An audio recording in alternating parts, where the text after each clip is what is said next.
We're going to cross over to Downing Street because our political editor, Chris Mason, joins us live. Chris, you were in the briefing room. You put the question to the Prime Minister as to whether trade tariffs, reciprocal trade tariffs, are off the table. Was the answer conclusive in your mind? It's a fair question, that. Hello to you. We were just checking with some Downing Street officials at the end of the news conference. It explains why it's taken me a few minutes to dash out from number 9 Downing Street to here in the street. Exactly that question. And they were telling us that he was as definitive as he could be. He absolutely does not want to see retaliatory tariffs imposed by the UK on America, and then that opens up, as Nick was hinting at, a fascinating potential dynamic just a few days down the track, were the European Union, as some are advocating, to do precisely that. Could there be a difference between the UK and the EU, and what consequence could that have in Washington? Of course, that power lying with the UK as a result of the UK leaving the European Union after the referendum of a decade ago. Coming out of that news conference, the thing I'm most struck by was the Prime Minister's tone, the gravity of where he finds himself, where the UK finds itself, where Europe and NATO finds itself. The Prime Minister's put great effort into building a strong relationship with President Trump. The view in this building is that it is considerably better than many other European leaders have, and it is striking that in that sequence of phone calls yesterday, it was European leaders and indeed the NATO Secretary General to whom the Prime Minister spoke first.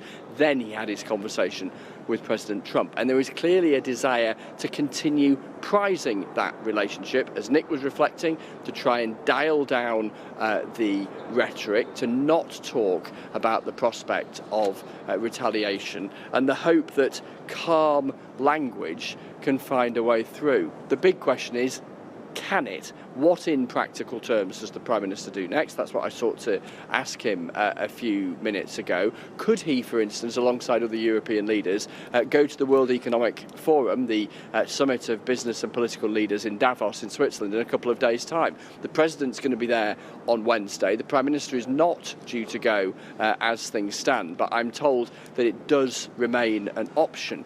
Could it be useful for a delegation of European leaders to go to see President Trump face to face in the same room? We saw something similar in conversations around Ukraine back in the summer when a handful of European leaders crossed the Atlantic to do precisely that on that theme. Could there be a temptation to do that in 48 hours or so? I'm struck that when that question is put, because he ducked it when I asked him on camera, when that question is put to people in Downing Street, there is a acknowledgement that Wednesday currently is a long way off. That's how quickly things are moving, how volatile things are, how many different plates are spinning here. Yeah, Wednesday is a long way off, as you put it, given the tumultuous events that we've been watching over the weekend and now today. But you pushed as to whether the Prime Minister will go to Davos, and he did come back and answer your question eventually.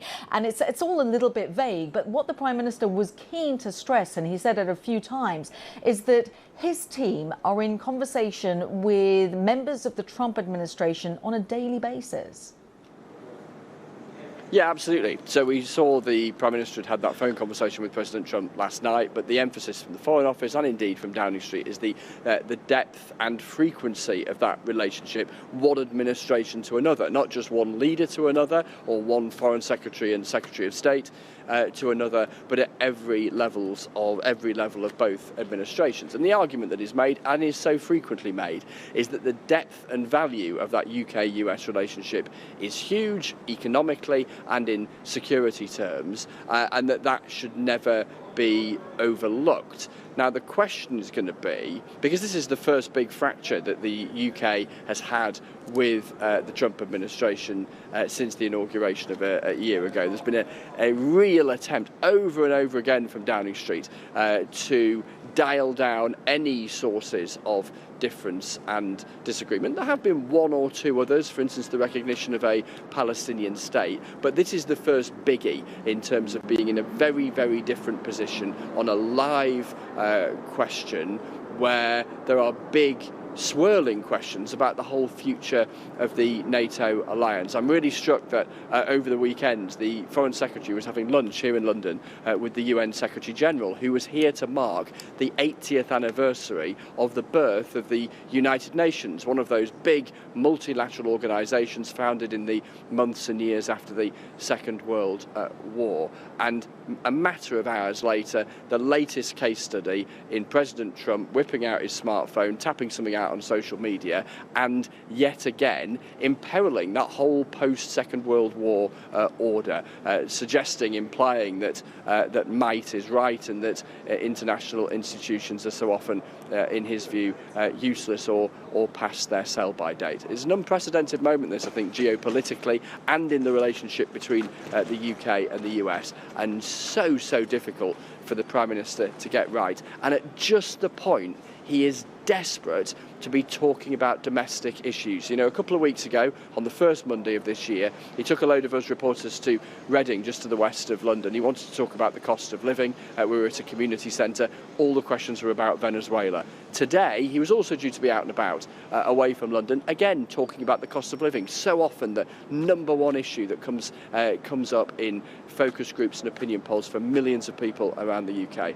What happened instead? The visit is cancelled. He's taking loads more questions about geopolitics. The man with the megaphone in the White House is dominating so many conversations, and that matters politically on the international stage, of course, but it has implications for the government trying to make its argument to voters here in the UK as well. It's a fascinating point, but what he has done actually, Chris, and this is sometimes we see this when it comes to Donald Trump, and I'm thinking about the latest additions, Sweden joining NATO, for example, these kind of consequences that are unintended when it came to Russia's invasion of Ukraine. But when it comes to Donald Trump, he has unified the politics of this country, because you've got both Kemi Badenoch, the leader of the opposition, and the leader of Reform, Nigel Farage, saying that the tariffs will be a burden and they will be wrong. So you've got these political sides coming together talking against these tariffs.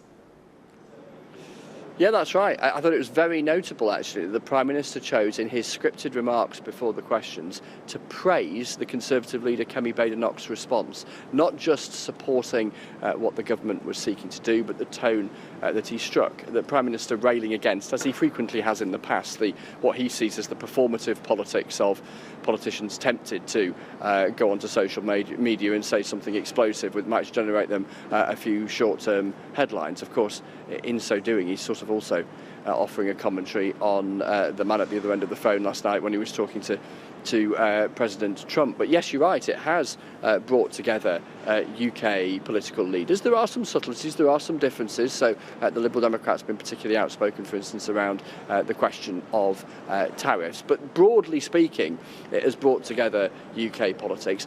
Whilst on the international stage, it has not been missed in Russia, nor I suspect in Beijing, in China, that what we're seeing right now, yet again, is a fracturing of that Western alliance of 80 years heritage, where you have countries that for so long have been allies, both publicly and privately, at least rhetorically, squaring up to each other over the future of Greenland. And I think a growing recognition from quite a lot of folk here that, yes, sometimes for Donald Trump, it's all about the rhetoric. It's about taking a position that might be out there and generate lots of headlines in order to move negotiations to a position where he can chalk up a win. There's also just the thought that maybe, just maybe on Greenland, this is what he wants, that this is what he believes. And if that is the position, if that is what he really seeks to secure here, how on earth does the NATO alliance and the European alliance with America hold together? It's a huge question, and it's really hard to see what the answer is at the moment.